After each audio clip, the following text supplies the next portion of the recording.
Hi, welcome to Your Entertainment Ticket. I'm Al McGee. I'm here talking to Steve Fritz.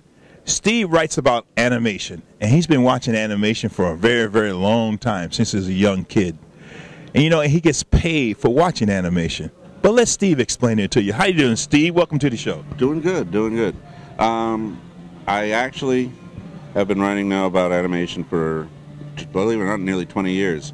Started with a then unknown guy by the name of Matt Groening. You familiar with him? No. Well, he created a little thing called The Simpsons. Oh, okay. All right. Yeah, now. You know, but at that time, no one knew him. And then I had the opportunity to also interview Chuck Jones, one of the co-creators of Bugs Bunny. I'm familiar with him. You know, you follow those two, one on top of the other, and you find out a couple of things about the animation world. One, these are incredible artists. Two, they're great guys just to sit and chew the fat with. Right. They have lots of interesting things to say, and what they do is fascinating because unlike film, you know, live action film, they're painting every frame. Every frame is done by hand. When you do that 24 per second, Right. multiply that by 60 and then a couple of hours, you suddenly realize how much work is in the craft. And animation is just growing and growing and growing. You have 3 whole networks devoted to animation these days. Yeah, oh yeah. I do a column for a site called Newsarama. I am never short of content, and I do it twice a week.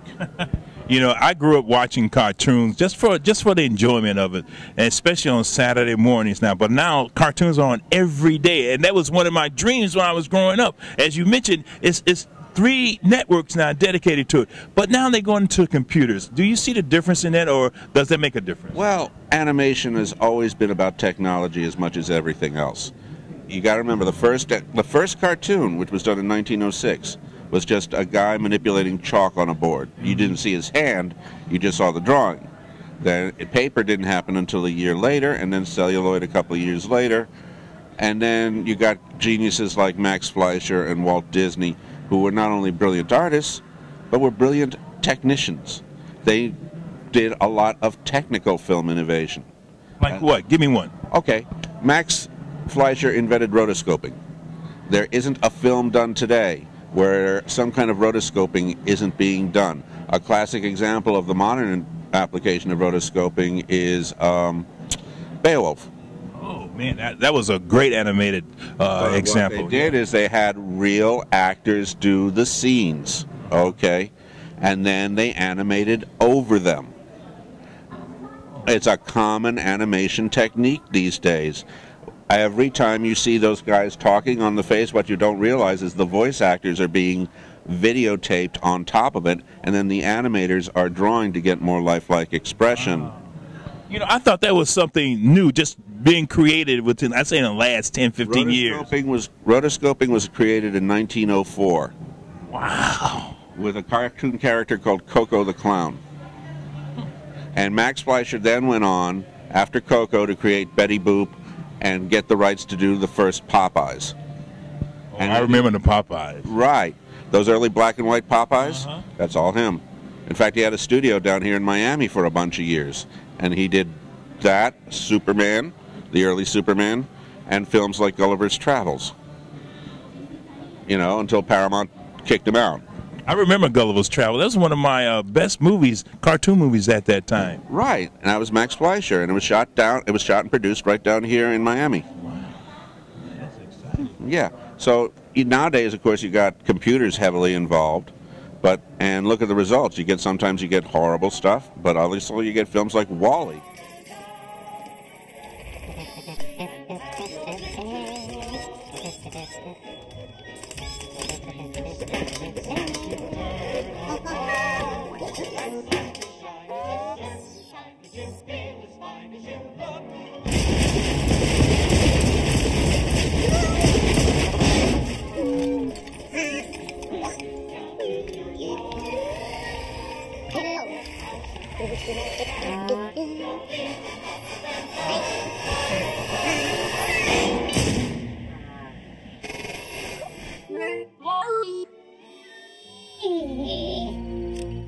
Films like WALL-E, which I think is one of the best movies of this year, period. Oh, yeah.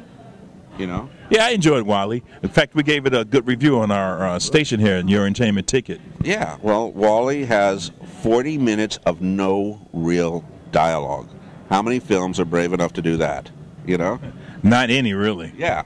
You know, it's all done. It's what the animators would call acting with pencils, though in this case they're using computer boards. But you still have beautiful.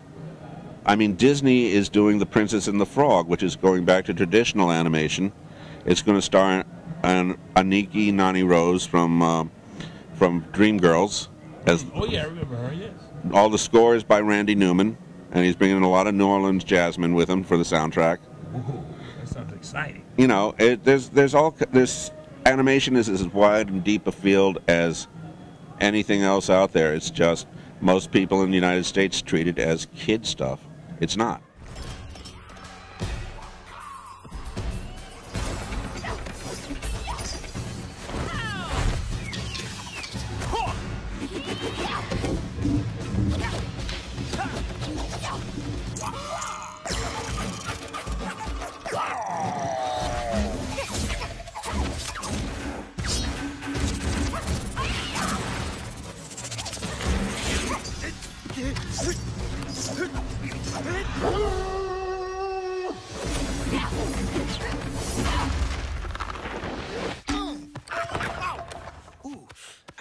Let's begin. Well, you know, let me ask you, as a kid watching animation, when did you decide you wanted to write about this? But also, what cartoons really excited you when you were growing up? Well, the first cartoon to really excite me was Betty Boop. I saw her when I was about 3 years old. I even remember the short. It was called Something About a Soldier, where she convinces Fearless Fred to join the army, and he goes through this humongous Rube Goldberg type machine which strips him, redresses him, everything, and I just found it fascinating. And I was too young to realize Betty Boop was sexy at the time, but I learned fast. Of course, Johnny Quest. No kid of the 60s. Yeah. I don't think there's such a thing as a kid in the 60s who wasn't influenced by Johnny Quest, Hanna-Barbera. And Haji. Yeah, Space Ghost. Ooh, yeah. You know, Shazam. All those cool characters. What else? Popeye, of course. Wasn't much of a Disney kid. I was more Looney Tunes type. I was more of a Goofy kid. I like Goofy. Goofy rules. Goofy rocks. I didn't appreciate Goofy till I was grown up. You know? But more modern day, Simpsons is great still. I mean, Simpsons is going to break the record. They're going to bust Gunsmoke to become the longest running dramatic / comedic TV series in American history. Where's the future of animation going to? Okay, it's going in a lot of new directions. You're going to start seeing a lot more of it on the World Wide Web. Warner Brothers is setting up their own website devoted to new and original animation. Cartoon Network's doing it. Sony is doing it. And there's independent people too. Also, you'll be able to watch cartoons on your cell phone. Animation comes across very well on cell phones, much better than live action stuff. The end result is there was one cartoon I was familiar with called Jiddu Sports. It's about a little character named Jiddu. He does Olympic level sports, and it's humongous in Japan. Not Japan, Hong Kong. It is huge. They have toys, they have everything, all for this cute little character. And the only way you can get him is on your cell phone. South Park started as an internet card, as a bloody Christmas card sent on the internet. So I think the big future is in delivery. How you will be able to do the hundreds of new ways you'll be getting animation, including download to own, which is just pulling it straight from your site. Watching show, you can literally go on your computer, watch something. If you like it, download it and own it. Thanks for watching Your Entertainment Ticket. And if you want more information about Steve, go to Newsarama and check out his writing and all the great information about animation. See you again.